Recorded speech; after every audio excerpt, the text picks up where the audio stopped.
Bonsoir mesdames, mademoiselles et messieurs, bienvenue dans cette édition d'information de ce mercredi 10 février 2021 qui correspond donc au 28 à 6e mois 1442.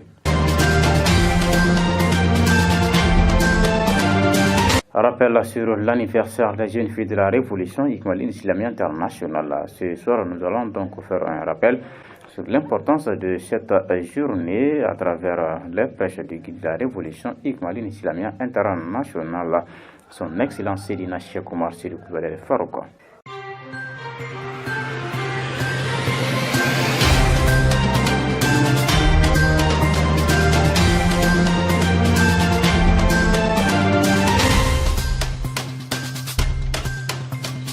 Bonsoir mesdames, chers téléspectateurs et bienvenue. Nous allons débuter donc cette édition par la 14e édition de la mise en place du bureau des jeunes filles de la Révolution Ikmaline Islamie Internationale qui aura lieu donc le 13 février prochain, le samedi prochain précisément à Sébeningro près du 9e arrondissement.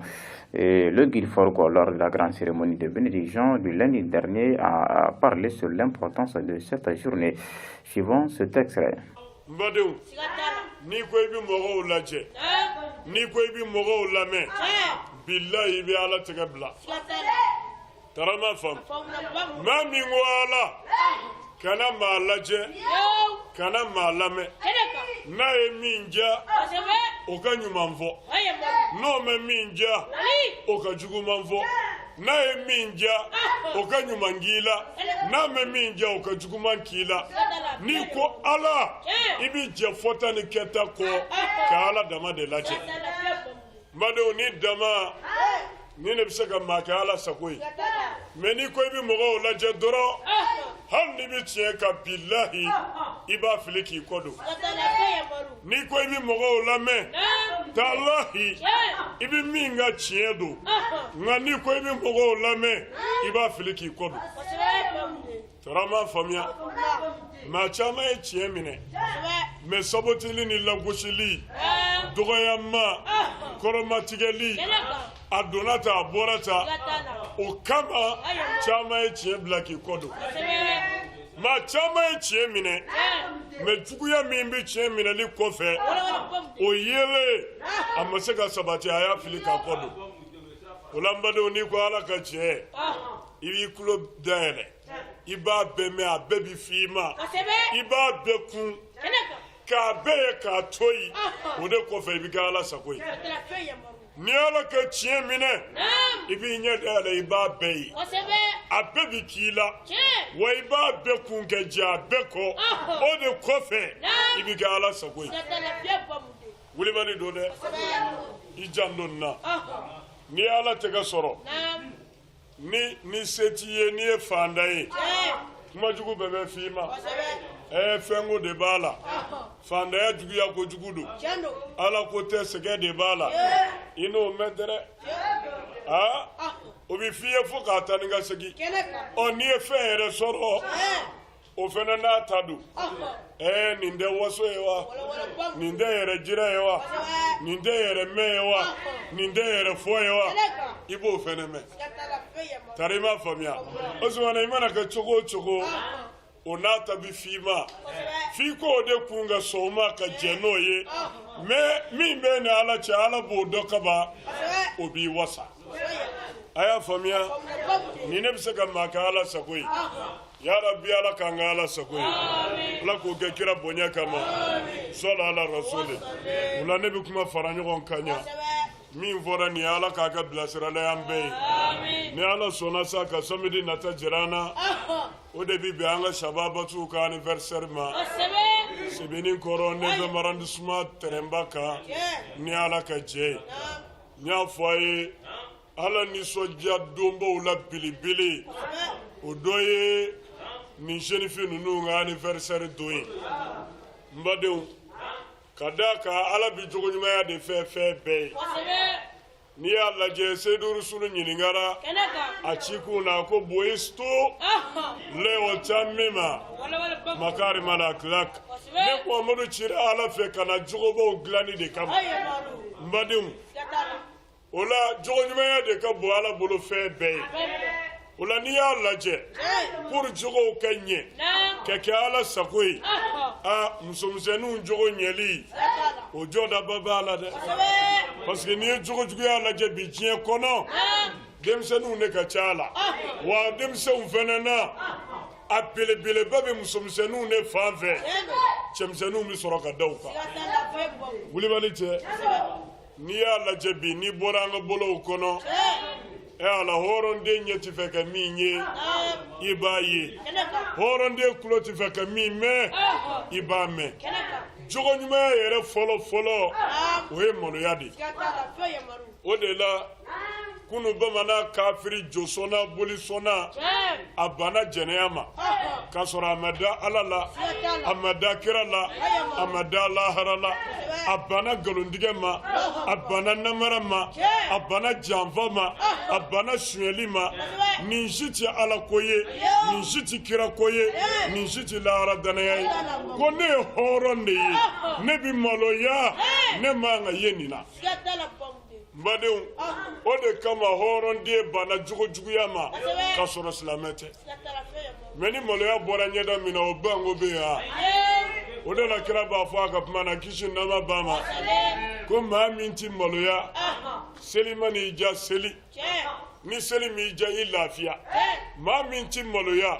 sun y'i ja sun ni sun m'i ja i lafiya n'a y'i ja da Ala la n'a m'i ja a to yen maa min ti maloya sa cogo min ka di ye sa ten k'i bi jahanama kɔnɔ Ala ti yafa madenw n'i y'a lajɛ bi maloya bɛ fara ka bɔ ɲɛdaw la musomanin kunda kɔni walima musomisɛnnin kunda kɔni o banna pewu maloya fɔlɔfɔlɔ ye yɛrɛ sutara ye ne dɛsɛra k'i yɛrɛ sutara k'i fa bɛɛ bila kɛnɛ kan maloya tɔ bɛ yen bilen maa min bɛ maloya o bango bɛ yen wa o bango tɛ yen dɛ o la n'i ye nin musomisɛnnin ninnu lajɛ u ye ɲɛna dama walahi fo ni se min tɛ silamɛ ɲuman ye n'o tɛ i kan k'o kɛ ninnu ka ko la k'a fɔ aw yelen a bɛ maloya dɛmɛ a bɛ jogo ɲumanya dɛmɛ a bɛ hɔrɔnya dɛmɛ wa a bɛ Ala ka diinɛ kunkɔrɔ ta a bɛ Ala kunnawolo kɛ kira kunnawolo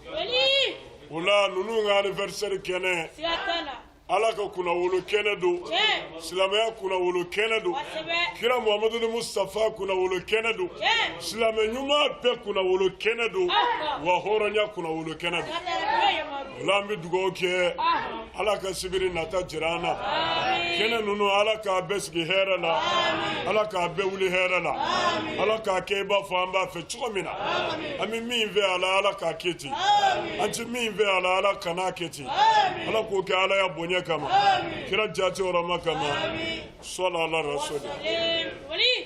Voilà, Kala nous montre donc le samedi prochain, le 13 février, les travaux de la réunion du niveau décisionnel des partis maliens à l'accord pour la paix et la réconciliation issu du processus d'Alger sur certains aspects de défense et de sécurité de la feuille de route actualisée le 18 décembre 2020 se sont déroulés le mardi 9 février 2021 à l'hôtel Radisson Blu. Ils étaient donc présidés par le ministre de la Défense et des anciens combattants, le colonel Sadio Kamara. Ces travaux regroupant l'ensemble des principaux acteurs politiques et militaires impliqués dans le processus de paix sont consacrés à la lecture et à l'adoption du projet du relevé des conclusions de la réunion des experts. De ce fait, toutes les questions de défense et de sécurité ont été abordées sans tabou. Ces acteurs conviendront des mesures immédiate et concrète pour accélérer la mise en œuvre intégrale et sans délai des actions prioritaires relatives à la défense et à la sécurité de la feuille de route actualisée du 18 décembre 2020. Selon le ministre de la Défense et des anciens combattants, représentant le Premier ministre, le colonel Sadio Kamara, cette participation massive des partis maliens à l'accord est un témoignage de leur détermination ferme à mettre en œuvre leur engagement au titre du dit accord. Il a déclaré que la rencontre est l'occasion de prendre des mesures concrètes pour réaliser les actions prioritaires afin d'avancer davantage dans le processus de paix au Mali. Le ministre Camara estime que la meilleure voie est grandement ouverte avec cette réunion visant à parachever les ambitions nobles définies par l'accord et assurer ainsi la préservation de l'unité nationale, de l'intégrité territoriale et la souveraineté de l'État du Mali dans sa forme républicaine et son caractère laïque. Plus que jamais, nous devons nous donner les moyens de transformer les promesses de l'accord en des réalités, tout en privilégiant le dialogue, la confiance mutuelle et les intérêts de la nation malienne. Cela me paraît être l'essence de l'engagement solennel pris par les autorités de la transition au plan national, régional et international, a affirmé le colonel Camara. Le ministre de la Réconciliation nationale, le colonel-major Ismaël Ouagui, a souligné que tous les acteurs maliens sont attendus sur le dossier des aspects de défense et de sécurité de l'accord et qu'il est important de profiter de cette occasion pour avancer sérieusement sur les questions de sécurité dans la mise en œuvre de l'accord. Le colonel-major Ouagui compte sur la bonne compréhension des participants pour continuer les efforts visant à faire avancer le processus de paix au bénéfice des populations maliennes. Certains responsables des groupes armés signataires de l'accord, tout en soulignant le besoin sécuritaire, ont exprimé la nécessité d'une seule armée nationale reconstituée avec la fin du processus de DDR, une armée capable d'assurer la sécurité des populations et de leurs biens ainsi que celle de l'intégrité du territoire national. Les travaux de la réunion ordinaire du comité d'état-major opérationnel conjoint CEMOC ont eu lieu hier mardi 9 février 2021 à l'hôtel de l'Amitié sous la présidence du chef d'état-major général des armées du Mali, le général de brigade Oumar Diarra, président en exercice. Cette rencontre du CEMOC s'inscrit dans le cadre de l'évaluation de la situation sécuritaire dans la zone du Sahel et en application des dispositions prises pour la lutte contre le terrorisme et la criminalité organisée. Il ne peut d'ailleurs en être autrement dans la mesure où notre vocation commune est d'œuvrer à assurer à nos populations les conditions optimales d'un développement harmonieux auquel elles aspirent légitimement. Notre instrument de coopération, en l'occurrence le mémorandum de coopération et de coordination dans le domaine de la lutte contre le terrorisme et la criminalité organisée transfrontalière, est appelé à notre sens à s'adapter à cette nouvelle évolution. Au cours de ces travaux, il a été question de la situation sécuritaire dans la région, suivie par des échanges d'analyse et d'informations sur la situation au Sahel. Pour saluer l'engagement et les efforts que mène l'armée malienne avec ses partenaires en vue de recouvrer l'intégrité territoriale de la République sœur du Mali et vaincre la menace narco-terroriste. C'est aussi le sens de notre engagement permanent que nous sommes prêts à apporter au CEMOC pour qu'il recouvre le rôle et la place qui lui conviennent dans le concert des organismes multilatéraux. Il s'agit pour nos États de garder ce précieux outil de sécurité qu'est le CEMOC et de le renforcer. Pour notre part, nous ne ménagerons aucun effort pour le caractère opérationnel de notre organisation. À l'issue de la rencontre, le président du comité des chefs d'état-major, le général de brigade Oumar Diarra, a passé le témoin du CEMOC au général El Mouktar Bolé Chaban, chef d'état-major général adjoint des armées de la République islamique de Mauritanie, représentant du chef d'état-major général des armées de la République islamique de Mauritanie. Voyons à présent les actualités internationales rassemblées commentées par Issa Traoré.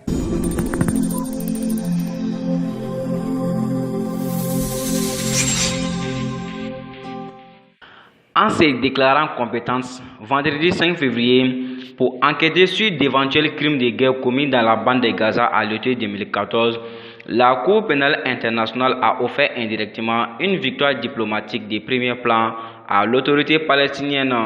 notamment en précisant textuellement que la juridiction territoriale de la Cour concernant la situation en Palestine s'étend au territoire occupé par Israël depuis 1967, à savoir Gaza, la Cisjordanie et Jérusalem-Est. Alors même que la CPI a eu beau ajouter avec sa décision, elle ne statuait pas sur un différend frontalier en droit international ni ne préjugeait de la question de quelconque future frontière. Le Premier ministre palestinien a immédiatement salué dans un entretien exclusif une décision qui équivaut à une victoire et à une reconnaissance de l'État palestinien avec les frontières de 1967.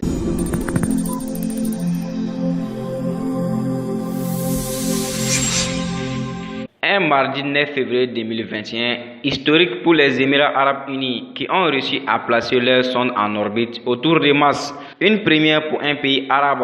Au peuple des Émirats arabes unis, aux nations arabes et musulmanes, nous annonçons l'entrée réussie en orbite autour de Mars. Dieu soit loué, a déclaré solennellement Omran Sharaf, le responsable du projet de la mission. En direct du centre spatial à Dubaï, il a exprimé son soulagement à l'instar des ingénieurs présents. Ce que vous avez accompli est un honneur pour votre nation.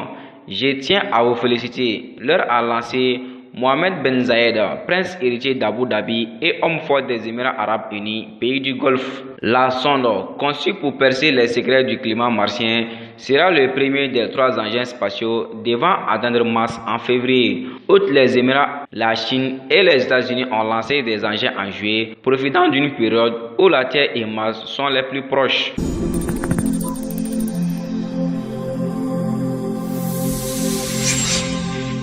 Second procès en destitution pour Donald Trump. L'audience s'est ouverte mardi 9 février au Sénat pour l'ancien président des États-Unis, à peine un mois après l'assaut du Capitole par plusieurs de ses partisans. Une accusation absurde face à des preuves accablantes. Les avocats de l'ex-président républicain et les élus démocrates qui portent l'accusation ont déjà donné le ton des échanges à venir. Le dossier d'accusation contre Donald Trump se fonde sur des faits concrets et solides, a déclaré mardi l'élu et procureur démocrate Jean Raskin en diffusant dès l'ouverture du procès de l'ancien président devant le Sénat un montage vidéo à charge. Cette audience devant le Sénat est une instrumentalisation politique de la procédure de destitution et va déchirer les États-Unis, a plaidé pour sa part l'avocat de Donald Trump, David Schoen, et il a ajouté: ce procès va ouvrir de nouvelles blessures profondes dans la nation, car de nombreux Américains le voient pour ce qu'il est, une tentative par un groupe de politiciens d'écarter Donald Trump de la vie politique et priver de leurs droits 74 millions d'électeurs. Vivant désormais en Floride, Donald Trump ne s'est pas rendu au procès et il a fait peu de doute qu'il sera à son terme acquitté.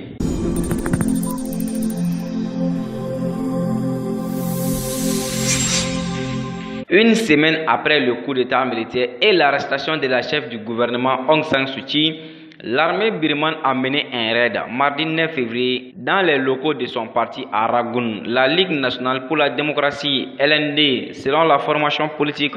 Le dictateur militaire a investi et détruit le quartier général de la LND aux environs de 21h30, a indiqué le parti sur sa page Facebook. Le bref communiqué n'a donné aucun détail supplémentaire. Ce raid est survenu alors que des manifestants avaient lieu pour la 4e journée consécutive mardi, malgré des mises en garde de la junte. Ces manifestations dans plusieurs villes ont été réprimées avec des canons à eau et des tirs de balles à caoutchouc. L'ONU a condamné mardi l'usage disproportionné et inacceptable de la force. De nombreux protestataires ont été blessés, dont certains gravement. D'après des rapports reçus de plusieurs villes du pays, a déclaré dans un communiqué le coordinateur résident des Nations Unies en Birmanie. Le chef de la diplomatie européenne a de son côté évoqué l'adoption de nouvelles sanctions contre l'armée birmane. Les États-Unis ont également dénoncé mardi l'usage de la force à l'encontre des manifestants par la voix du porte-parole de la diplomatie américaine.